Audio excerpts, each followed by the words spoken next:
What happens when a billionaire's mistress, drunk on power, confronts the wife at a high society gala and says, "You can't stop us"? You expect tears. You expect a scene. You expect a humiliated wife to flee the party. You don't expect the wife to smile. Ellie Vance didn't just smile, she waited. Because Us was her husband, Jaden, and her new star employee, Kira. And stop was the last thing she intended to do. She wasn't just planning to stop them, she was planning to erase them.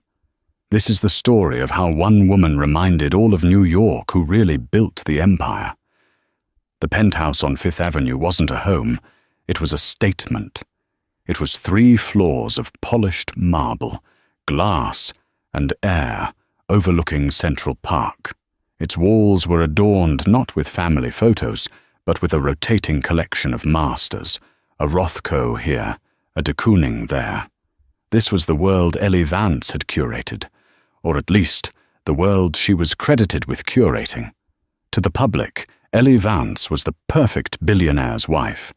She was the elegant, philanthropic shadow to the titan of industry, Jaden Vance, the celebrated CEO of Vance Capital Partners, VCP. Jaden was the face, the charisma. He was the one on the cover of Forbes and Fortune, the Oracle of Manhattan. Ellie, with her quiet grace and preference for the archives at the Frick over the flashbulbs of a gala, was seen as his greatest social asset, a beautiful, intelligent, and utterly passive accessory. This evening was no different. The annual Starlight benefit for the Children's Hospital, an event Ellie herself chaired, was in full swing at the New York Public Library. The room was a sea of custom Armani and whispered 8-figure deals. Jaden was holding court by the bar, a magnetic force. The market's fearful, he boomed, his voice rich and confident. And when others are fearful, we are greedy. It's that simple. Standing just beside him, basking in his reflected glory, was Kira Thorne. Kira was new, and she was brilliant, and she was, to anyone paying attention, a shark in Chanel. Jaden had discovered her at a competing firm, and, in a move that stunned the industry, hired her as VCP's Chief Strategy Officer, a position created just for her.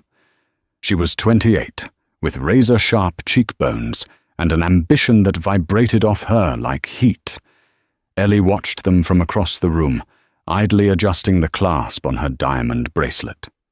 She saw how Kira looked at Jaden, not with admiration, but with a hungry, possessive gleam. And she saw how Jaden, a man who feasted on adoration, was devouring it. "She's a lot," a voice murmured beside her. Ellie turned. It was Arthur Covington, the only other founding partner of VCP. Arthur was old money, old wisdom, and the only person alive who knew the truth. He was the firm's silent conscience and Ellie's mentor. "She's ambitious, Arthur," Ellie said, her voice a low murmur. "Jaden likes ambition. He calls it disruptive energy. He also calls high-risk derivatives a bit of fun," Arthur grunted, sipping his scotch. "This Project Cerberus she's pushing. It's not just disruptive, Ellie. It's reckless. The leverage is astronomical. She's convinced him he's a conquistador." Ellie's gaze sharpened. Project Cerberus, the proposed acquisition of a floundering European tech conglomerate. Kira's pet project. Ellie had read the prospectus. Her assessment was the same as Arthur's. Reckless. "Jaden has always had a blind spot for flattery," Ellie said. "This isn't a blind spot, my dear," Arthur said, his eyes kind but worried. "It's a black hole. Be careful. This one, this Kira, she doesn't just want a seat at the table. She wants the whole table and the chair you're sitting in." Ellie gave him a small, placid smile. "Thank you for the warning, Arthur. I'll be sure to check my chair." She excused herself, gliding through the crowd. She smiled, she complimented dresses, she thanked donors. But her mind was already moving. Later that night, in the sterile silence of the penthouse, Jaden stumbled in, smelling of champagne and Kira's perfume. Fracas. A laughably unsubtle choice. "Incredible night, darling," he slurred, shedding his tuxedo jacket onto a $1 billion sofa. "Kira is a miracle. She's closing the pre-funding for Cerberus. We're going to make billions." "That's wonderful, Jaden," Ellie said, tying the silk belt of her dressing gown. She was in her study, a room he rarely entered. It was lined with books, not art. "I did have a look at the Cerberus file. The debt-to-asset ratio seems concerning. The target company has massive undisclosed pension liabilities." Jaden waved a dismissive hand. "Details." "Ellie, please. You're the best art curator in New York, but leave the financial engineering to us. Frankly, it's a little unattractive when you try to play business." He said it with a patronizing smile, as if letting her in on a charming secret. For 15 years, she had swallowed this. For 15 years, she had played the role of the passive wife. Because, in the beginning, she had loved him. And in the middle, she had built him. But Ellie Vance wasn't an art curator who played at business. Ellie Vance was a quantitative analyst with a PhD in applied mathematics from MIT. Ellie Vance was the one who, 20 years ago, had designed the Orion algorithm, the proprietary trading software that had been the true foundation of VCP's success. Jaden had been the charismatic business major she'd met in college. He was the salesman. She was the architect. She had agreed to stay in the background. She hated the spotlight, and he craved it. It was a perfect partnership, until it wasn't. "You're right, darling," she said, her voice smooth as silk. "It must be the details. I'll stick to the paintings." He beamed, kissed her on the forehead, and headed to the bedroom. "That's my girl." The moment she heard the door close, Ellie sat down at her desk.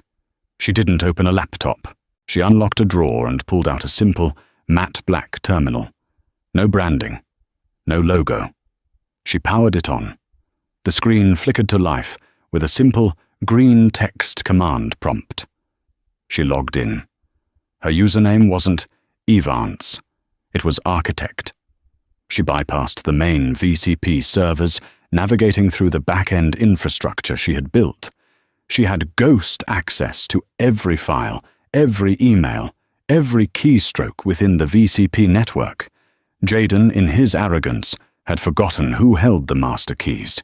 She started with Project Cerberus. She pulled the real files, not the glossy prospectus Kira had shown the board. Arthur was right. It wasn't just reckless. It was suicidal. The company they were buying was a house of cards, and VCP was about to guarantee its debt.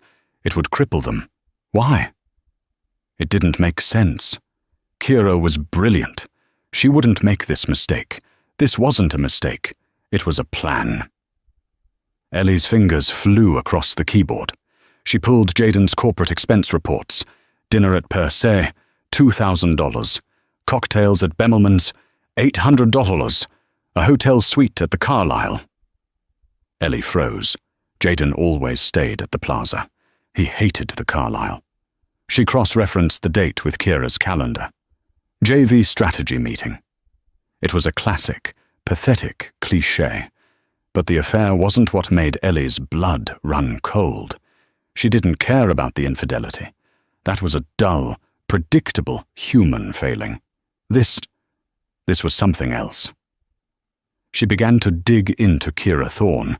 She found the transfer requests, the consulting fees, the large lump sum payments being wired to an LLC. An LLC Ellie had never heard of.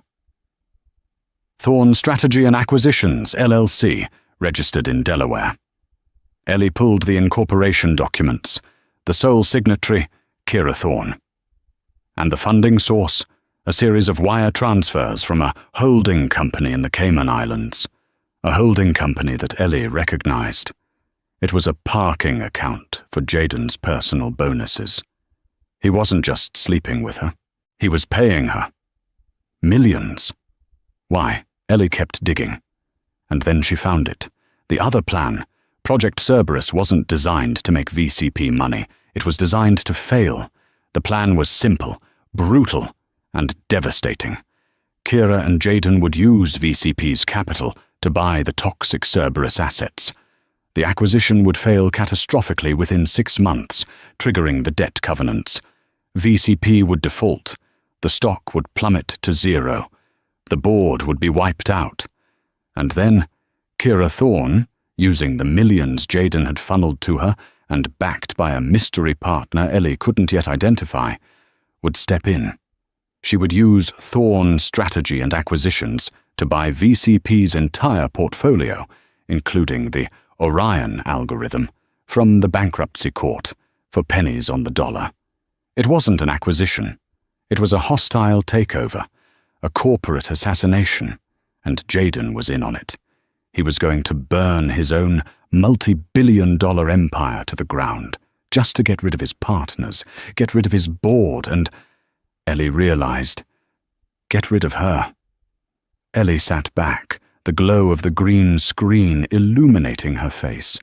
She felt no panic, no tears. The betrayal was so absolute, so audacious, that it transcended emotion. It was simply a problem to be solved. They weren't just having an affair. They were trying to steal her life's work. Jaden, the charismatic fool, thought he was building a new life with his brilliant protégé.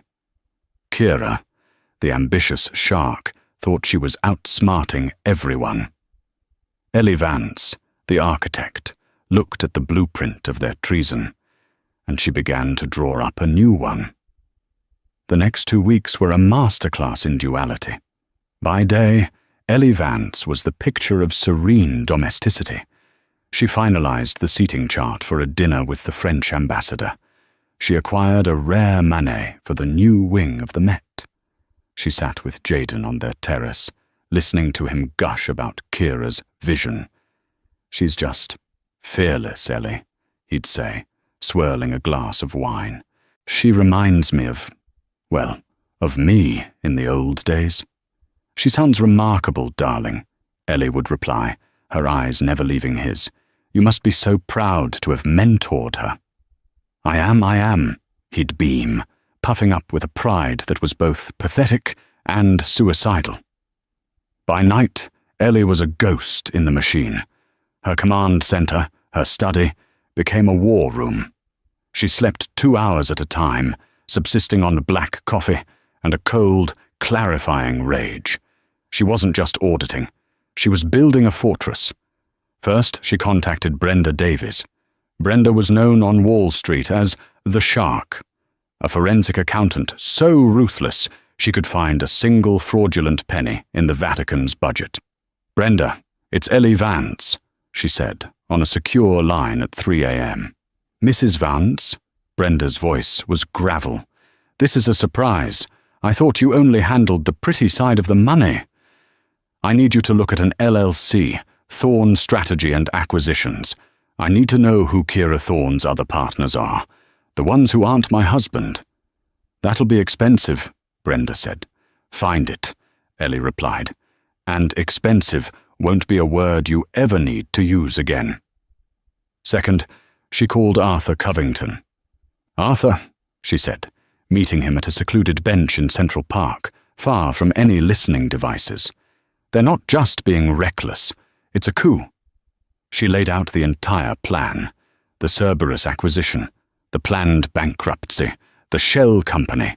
Arthur's face, usually so composed, turned a deep, furious red. He had given his life to this firm. The gall of that little, and Jaden, that fool. "Arthur, I need you," Ellie said, her voice calm and absolute. "Jaden has the board charmed. They think Kira is a rainmaker. When this blows up, they'll turn on him, yes, but by then it will be too late. The company will be gone. We need to stop the Cerberus deal before it's finalized." "How?" Arthur said. "He's the CEO. He and Kira have already pushed the vote through the executive committee.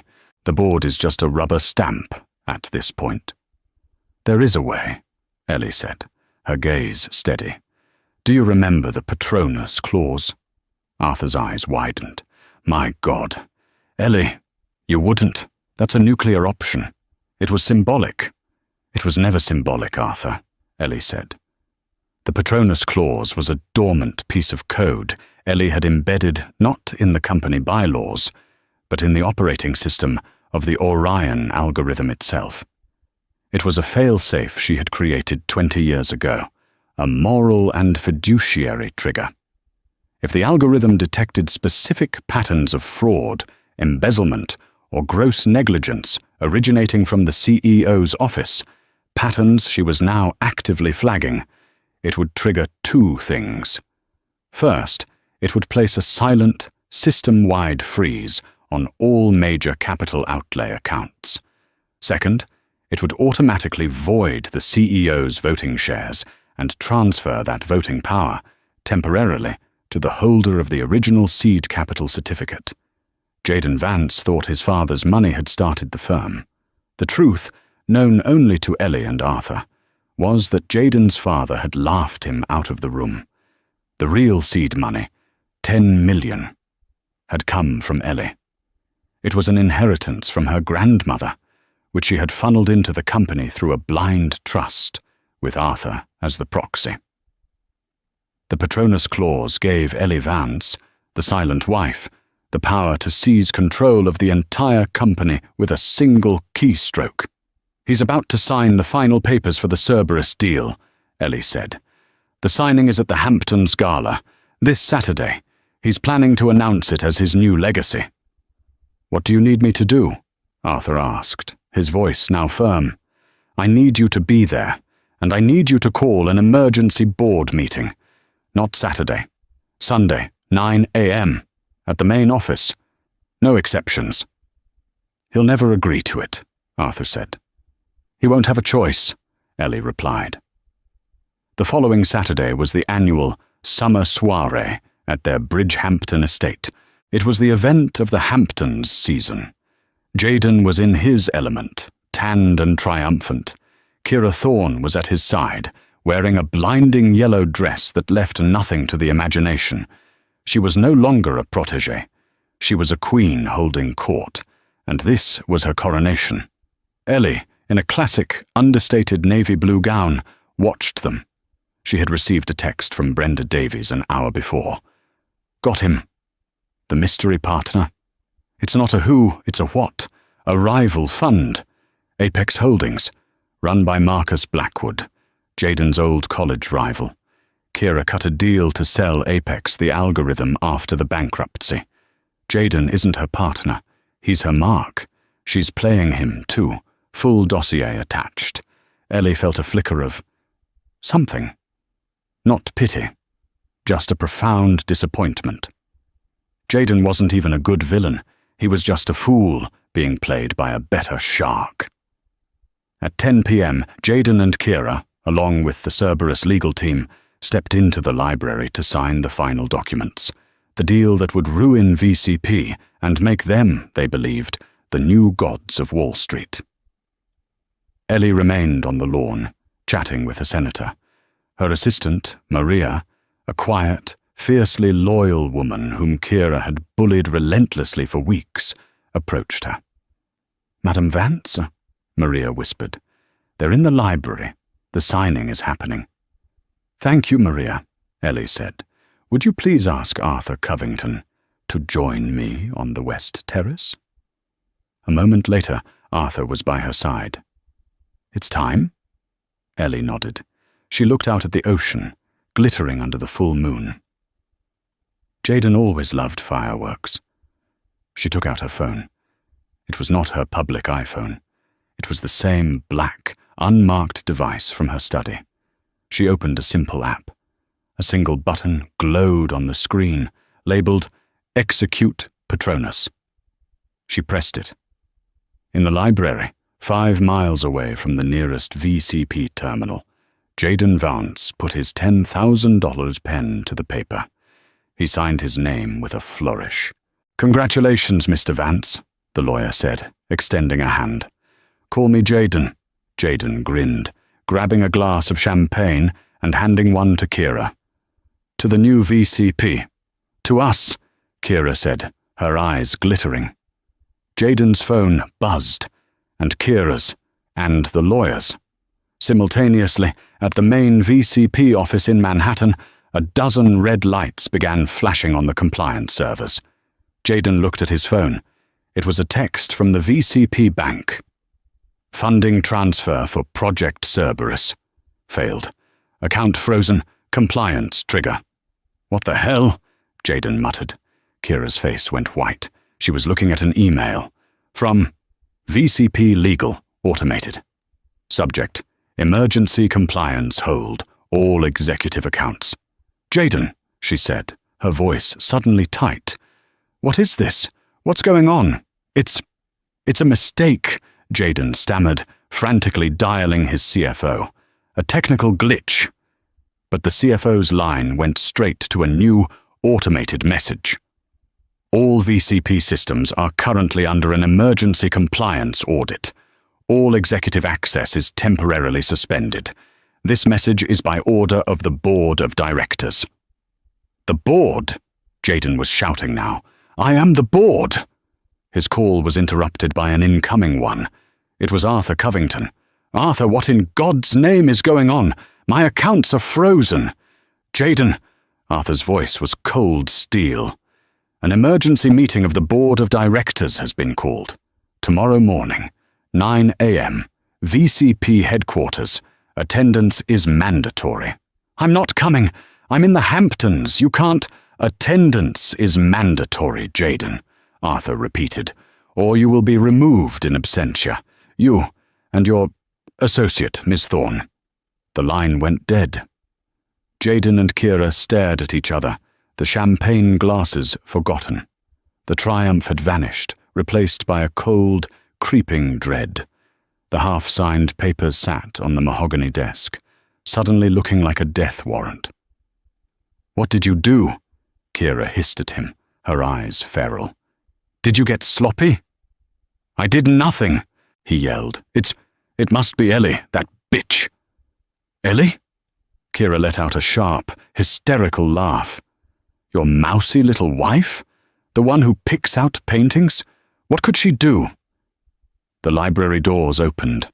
Ellie Vance stood in the doorway, silhouetted against the bright party lights. She was holding 2 glasses of champagne. "Jaden, darling," she said, her voice light and musical. "Kira, you missed the fireworks. Is everything all right? You both look so pale." The air in the library crackled. Jaden and Kira were frozen, staring at Ellie as if she were an apparition. The lawyers and bankers, sensing a domestic explosion, began quietly gathering their papers and backing toward a side door. "Ellie, what is this?" Jaden tried to regain his footing, puffing his chest out. "You have no right to interrupt this. This is a private signing." "It was," Ellie said, gliding into the room. She placed the 2 champagne flutes on the table, right next to the now voided Cerberus contracts. "But it seems the party's over. Arthur Covington just called an emergency board meeting. Something about— what was the term? Gross financial malfeasance. Sounds so dramatic, doesn't it?" Jaden's face went from pale to purple. You did this! You stuck your nose into my business." "Our business, Jaden?" Ellie corrected him, her voice still infuriatingly calm. She turned her gaze to Kira. "And your business too, Ms. Thorne. Thorne Strategy and Acquisitions, LLC. A very ambitious name, registered in Delaware. Such a proactive move for a new employee." Kira's mask of terror shattered, replaced by pure, unadulterated venom. The game was up, and she knew it. The only play left was to attack. She stepped forward, her yellow dress a slash of color in the dark room. She was taller than Ellie, younger, and she used every inch of it, crowding Ellie's space. You think you're clever, don't you? Kira sneered. Going through my private files, you pathetic, jealous relic. You think freezing one account stops anything? I don't know what you're talking about, Ellie said, adopting a look of perfect, wounded innocence. Oh, stop it! Kira shrieked, her voice cracking. Stop pretending to be the fragile little wife. We know you did this. But it doesn't matter. She grabbed Jaden's arm, yanking him to her side. He looked like a bewildered ox. It's over, Ellie, Kira announced, her voice rising, loud enough for the departing lawyers to hear. Do you understand me? It's over. He doesn't love you. He loves me. He's leaving you. We were going to do this quietly, let you keep your paintings and your sad little charities. But you forced our hand. Jaden, caught between two apex predators, finally found his voice, siding with the one he thought held the power. She's right, Ellie, he said, his voice a pathetic attempt at authority. This has been over for a long time. Kira and we're together. We are the future of this company. So just stop. Don't make this more difficult than it needs to be. Kira saw Ellie's placid expression and mistook it for weakness. She mistook the calm for surrender. Drunk on her own perceived victory, she moved in for the kill. She leaned in, her face inches from Ellie's. Her voice dropped to a triumphant, venomous whisper. He's mine. The company is mine. You are nothing. And there is not a single thing you can do to stop it. You can't stop us. There it was. The moment. The pivot on which the rest of their lives would turn. Jaden and Kira waited for the explosion. They expected the tears, the screams, the accusations. They expected the satisfying drama of a woman broken. Instead, Ellie Vance held Kira's gaze, and she did the single most terrifying thing she could have done. She smiled. It wasn't a sad smile. It wasn't a bitter smile. It was a small, tight, analytical smile. It was the smile of a mathematician who had just watched her opponent make a fatal, elementary error in their calculations. It was a smile of profound, cold, and absolute certainty. Is that so? Ellie said, her voice no more than a breath. She looked at Kira, then at her husband. She held that smile for 3 long, agonizing seconds. Thank you both for confirming, she said, as if they had just clarified a dinner reservation. Well, I really must get back to my guests. The Prime Minister is waiting. She turned, her navy blue gown rustling. Enjoy the rest of the party, she said over her shoulder. The drive back to the city is dreadful on a Sunday. You should probably leave soon if you want to make the 9 a.m. meeting. She walked out of the library, leaving an Arctic chill in her wake. Jaden and Kira were left standing alone in the silent room. The bravado evaporated, leaving only Kira's hissed, "What was that?" She's bluffing, Jaden said, but he was already sweating through his linen suit. She's trying to scare us. That wasn't a bluff, Kira said, her mind, for the first time, racing with genuine fear. That was something else. What does she know, Jaden? She knows nothing, he roared, panicked. She's a socialite. She buys art and plans parties. She doesn't know the first thing about the Patronus Clause or the algorithm. The what? Kira asked, her head snapping toward him. The what clause? Jaden's face went utterly blank with horror. He had just made his second fatal mistake. Nothing, he stammered. An old piece of code. It's nothing. Kira stared at him. You idiot, she whispered. You absolute, useless idiot. She's been playing you. She's been playing both of us. Kira grabbed her phone and sprinted from the room, frantically dialing Marcus Blackwood at Apex Holdings. Marcus, we have a problem. A real problem. The wife. I think the wife is architect." The line was silent for a moment. Then Blackwood's cold voice came through. "If Ellie Vance is architect, Ms. Thorne, then you are not in a problem. You are in a liquidation. Do not contact me again." The line went dead. Kira Thorne stood on the immaculate lawn of the Hamptons estate, the party's laughter drifting over her, and for the first time in her life, she understood what it felt like to be well and truly, and completely, finished. While Kira and Jaden were descending into a spiral of panicked accusations, Ellie Vance was not celebrating. She was working. She had excused herself from the party, claiming a sudden migraine, a plausible lie that earned her sympathetic nods. Her assistant, Maria, drove her not back to the city, but to a small private airfield in West Hampton. A helicopter was waiting. "Maria," Ellie said, climbing in. "Go back to the party.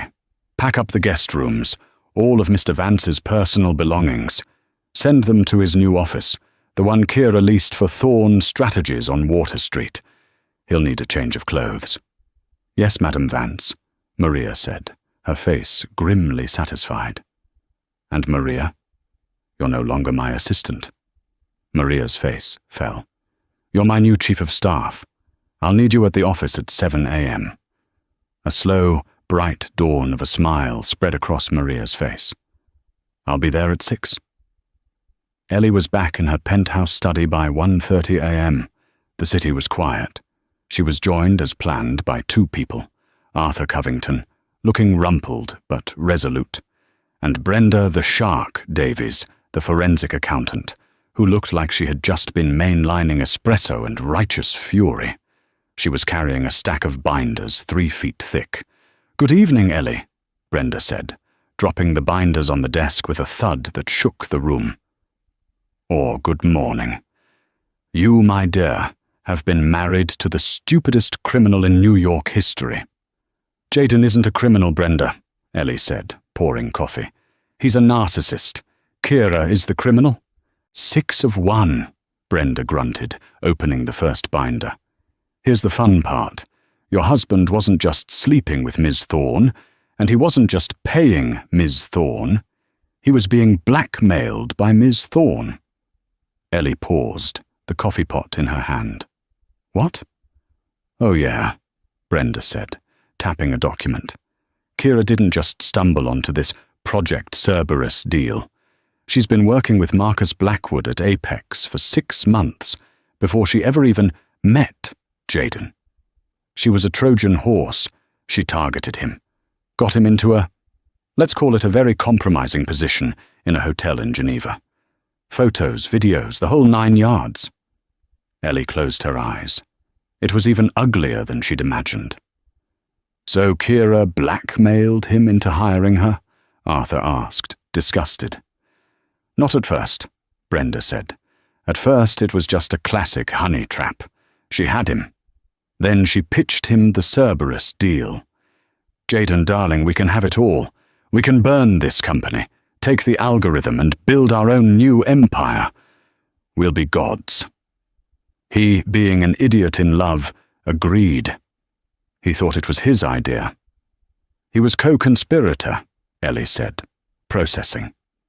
"He was," Brenda agreed, "until about 3 weeks ago, when he got cold feet.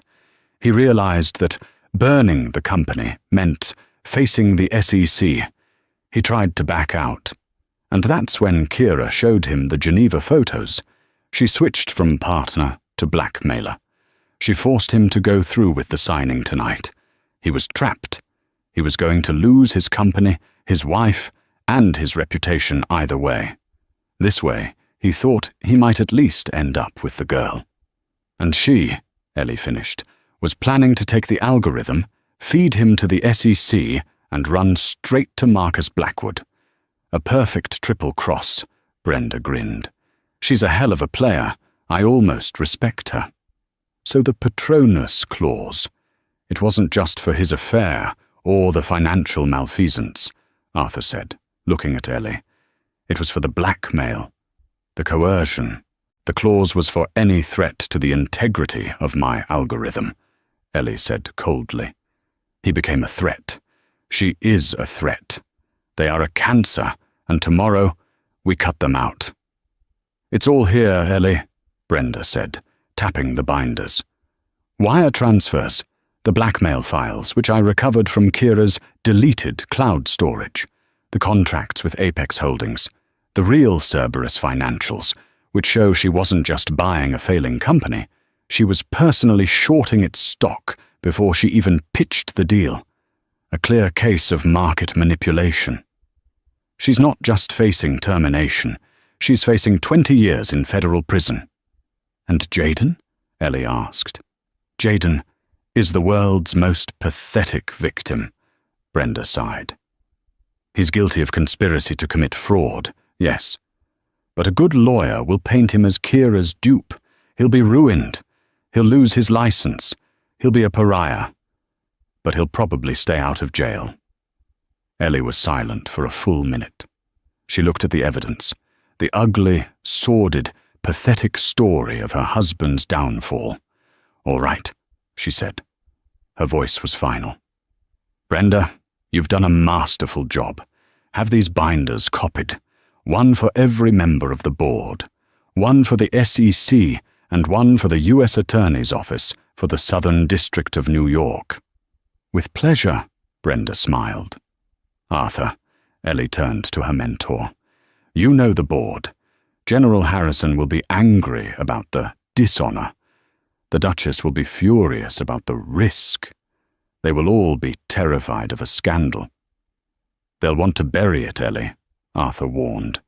They'll want to fire Kira quietly, let Jayden retire for health reasons. They'll want to protect the firm's name. They'll want you to go back to being the quiet wife, to keep the illusion. I know, Ellie said. She stood up and walked to the window, watching the first grey light of dawn break over the city. They think the firm's name is Vance. They're about to be reminded that the firm's foundation is architect, and the architect is done with illusions. She turned back, her face set. Let's go to work. We have a board meeting to prepare. At 8:45 a.m. on Sunday, the main boardroom on the 50th floor of the VCP building was tense. The full board was present, a rare occurrence. They had been flown in on private jets, summoned by Arthur Covington with a one-line message. The integrity of the firm is at stake. There was General Marcus Harrison, a retired four-star general whose presence lent an air of old-world gravity. There was the Duchess of Ashworth, an early European investor who rarely spoke, but whose opinion held immense weight. There were 3 other senior partners, all looking confused and furious at having their weekends interrupted. They were all murmuring, asking Arthur what was going on. Arthur simply said, "You will see." At 8:55 a.m., the elevator doors opened. Jayden Vance and Kira Thorne stormed in. They had clearly driven through the night. Jayden's linen suit was a road map of wrinkles. Kira had tried to repair her makeup, but her eyes were red-rimmed and hollow. They looked less like executives and more like fugitives. "Arthur, what is the meaning of this?" Jayden blustered, trying to take his usual seat at the head of the table. "My accounts are frozen. You've cost us the Cerberus deal. You're going to be hearing from my lawyers." Kira, trying a different tactic, adopted a look of strained professionalism. "Gentlemen, Duchess, I apologize for this internal drama. There has been a misunderstanding, a technical glitch. We can have the Cerberus deal back on track by Monday." "Please, sit down, Ms. Thorne," Arthur said, his voice cutting through her. "Both of you. Over there." He pointed to 2 chairs on the side, away from the main table. "The guest chairs." "I will not be," Jayden began. "Sit down." General Harrison's voice was a parade ground command that made Jayden flinch and, instinctively, sit. Kira, seeing she had no choice, sat stiffly beside him. The room went silent. The clock on the wall ticked to 9 a.m. The main boardroom doors opened again. Ellie Vance walked in. She was not dressed for a gala or a charity lunch. She was wearing a perfectly tailored dark grey power suit.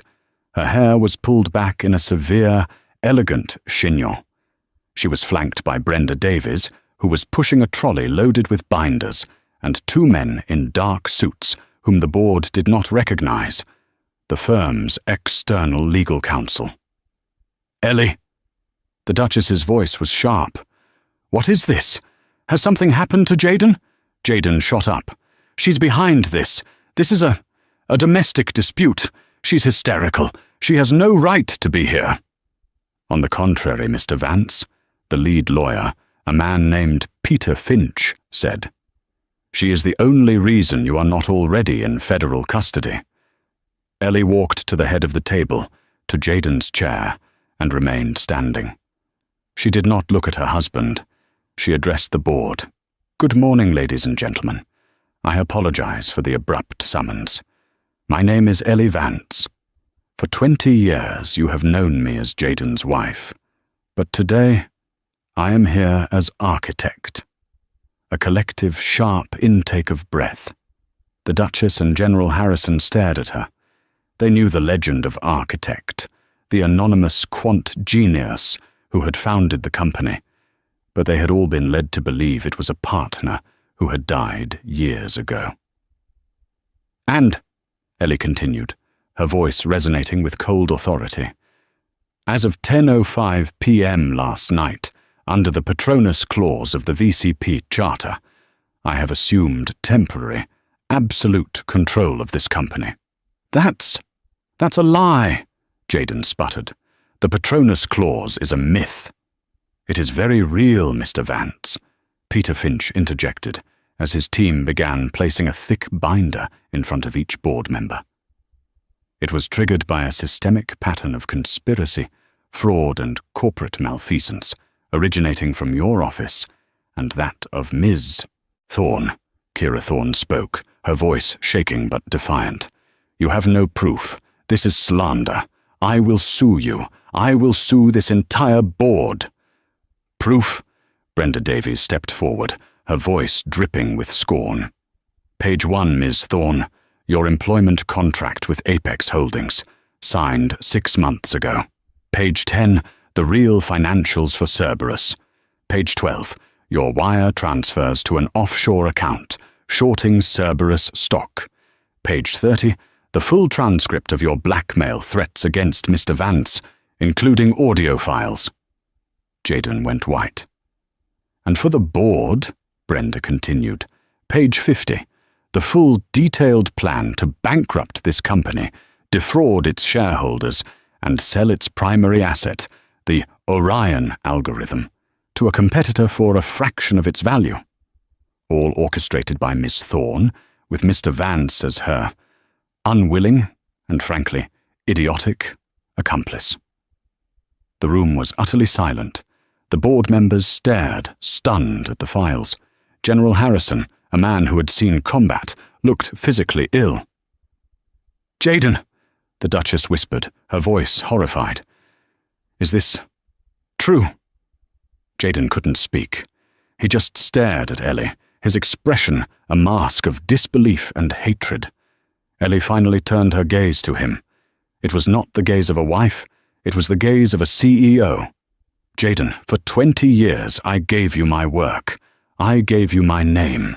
I gave you my trust. And you, in your weakness and your ego, conspired to steal it. You brought a viper into my house."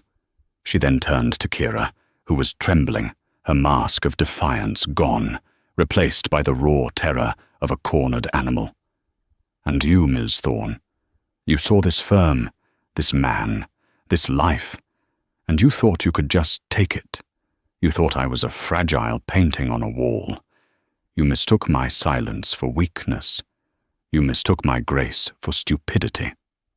Ellie looked back at the board.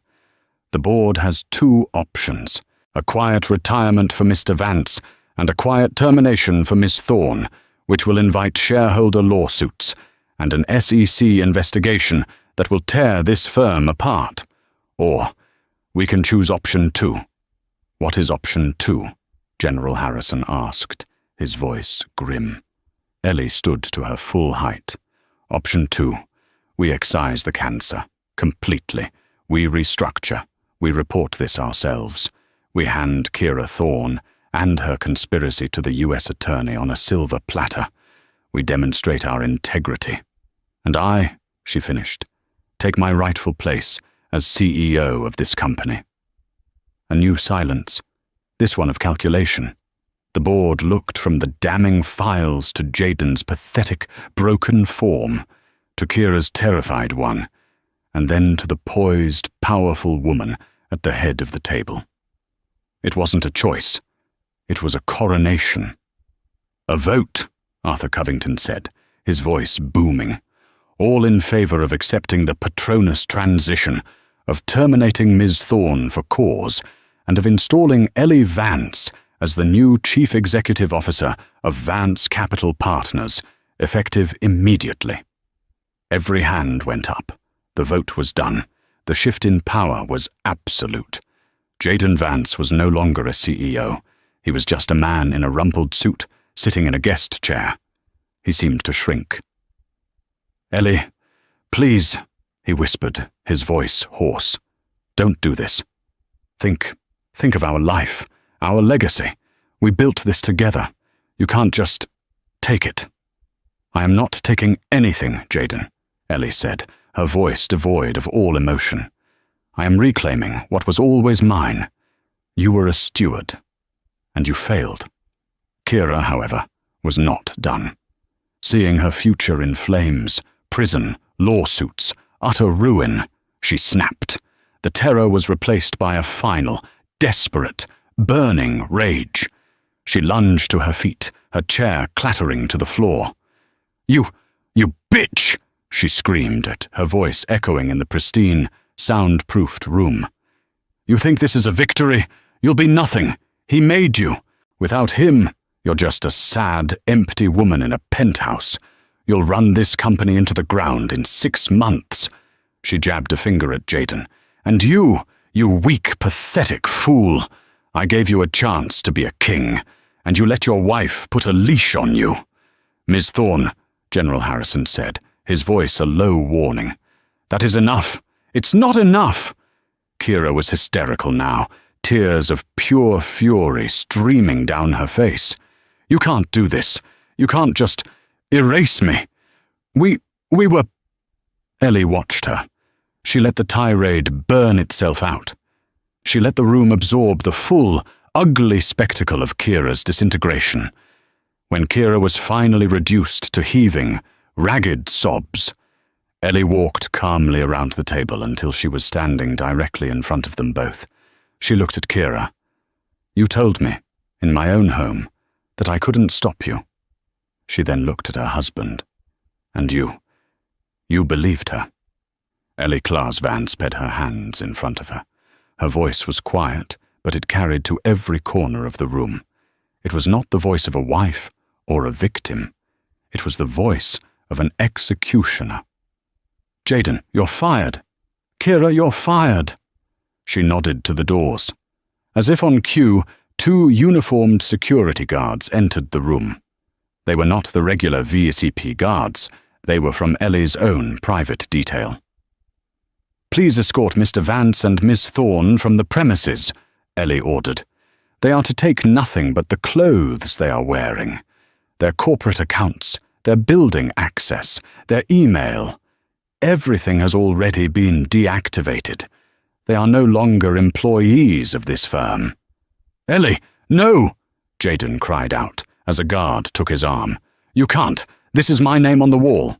"Your name," Ellie said, "is a liability. Security, please." The guards began to physically move them toward the door. Kira was silent now, her body rigid with shock. Jaden was a babbling, pleading mess. As they reached the elevator bank, the doors to the executive suite opened, and Maria, Ellie's new chief of staff, stepped out. She was holding a single, small, brown cardboard box. She walked past the struggling Kira and stopped in front of Jaden. She held out the box. "Mr. Vance," Maria said, her voice clear and professional. "Your personal effects." Jaden, bewildered, looked inside.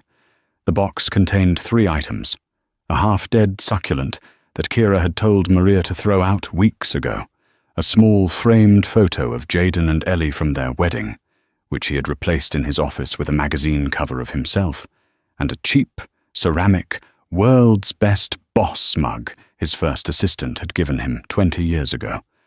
It was the ultimate, crushing humiliation. The sum total of his legacy. Jaden stared at the box, and something inside him finally, truly, broke. He stopped fighting. The guards led him into the elevator, a hollow shell of a man. Kira gave Ellie one last look, a look of pure, toxic hatred that promised 1,000 years of revenge. Ellie just met her gaze, unblinking, until the elevator doors slid shut. Ding. They were gone. Ellie turned back to the boardroom. The board was silent, watching her. She walked back to the head of the table. She straightened her suit jacket. She looked at her new board of directors, her face all business. "Ladies and gentlemen," CEO Ellie Vance said, "we have a lot of work to do. Let's talk about the future." The fallout was immediate and spectacular. The Wall Street Journal headline the next morning screamed, "Vance Capital Shakeup, CEO Jaden. Vance out, wife Ellie Vance in. Architect revealed." The story of the socialite wife, who was secretly the firm's quant genius, was an international sensation. But Ellie Vance had no time for media. She was in cleanup mode. Her first act as CEO was an all-hands meeting. The entire company gathered in the atrium, terrified, expecting mass layoffs. Ellie stood before them, not with the false charisma of Jaden, but with the quiet, intense focus of a surgeon. "Good morning," she said. "My name is Ellie Vance. You knew me as Mrs. Vance. Today I am your CEO. Let's not waste time. Vance Capital Partners was built on 2 things: integrity and intellect. We have, for a short time, been lacking in both." She laid out her plan. "Project Cerberus is dead. All assets related to it are being unwound. Our firm is cooperating fully with the U.S. Attorney's Office and the SEC regarding the criminal actions of Kira Thorne." A gasp went through the crowd. There will be no retirements. There will be no golden parachutes. We do not reward failure or fraud. Ms. Thorne has been terminated for cause. Mr. Vance has been terminated for gross negligence and breach of fiduciary duty. The shock in the room was palpable. It was a public execution. "But this," Ellie continued, her voice rising, "is not an end. It is a cleansing. Jaden Vance's vision was reckless. Kira Thorne's was criminal. My vision is the one that built this firm. We are returning to the Orion principles. We will be smarter, faster, and more transparent. Anyone who was part of Ms. Thorne's inner circle of sycophants, your keycards will not work this afternoon. Anyone who is here to work, to build, and to win, your real work starts now." She didn't smile. She didn't ask for questions. She just nodded and walked off the stage. The message was clear. The party was over, and the master was home. The financial world, expecting VCP to collapse, watched in awe. Ellie didn't just stabilize the firm, she made it thrive. She cut all the toxic, high-leverage cowboy projects Jaden had loved. She reinvested heavily in the Orion algorithm. She launched a new, multi-billion-dollar green energy fund that was both ethical and massively profitable. Within 6 months, VCP's stock was up 30%. And what of Jaden and Kira? Kira Thorne's case was swift. Faced with Brenda Davies' mountain of evidence, the blackmail, the market manipulation, the conspiracy, she had no defense. Marcus Blackwood and Apex Holdings cut a deal and testified against her to save their own skins. She was found guilty on multiple counts, including wire fraud and conspiracy, and sentenced to 15 years in a federal penitentiary. Jaden Vance was ruined. The divorce was quiet and brutal. Ellie kept everything: the penthouse, the art, the company. Jaden, stripped of his licenses and his reputation, was left with a single, small bank account Ellie had forgotten to freeze, containing just enough for him to rent a small apartment in New Jersey. He became a ghost, a "where are they now" cautionary tale. The final scene took place 1 year later. Ellie was in her office, the CEO's office. It was redecorated. The heavy mahogany and animal heads Jaden loved were gone. It was now minimalist, clean, and dominated by a single, massive data screen showing global market flows. Her chief of staff, Maria, walked in. "Madam Vance," Maria said. "2 items. First, the U.S. Attorney's Office called. Kira Thorne's final appeal was denied. She's been transferred to the federal prison in Danbury." Ellie nodded, her eyes not leaving the data screen. "Thank you." "Second," Maria continued, a small smile playing on her lips. "Forbes is on line 1.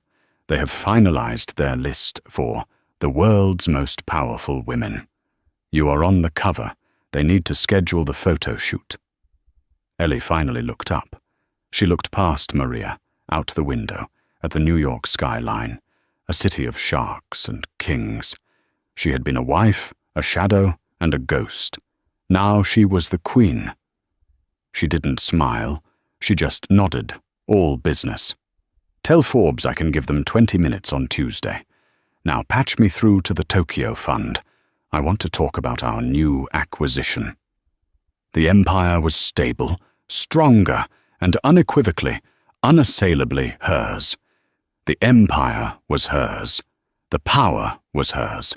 The victory was hers. Jaden and Kira learned the hard way. Never, ever underestimate the person who signs the checks, and who wrote the code that makes the checks.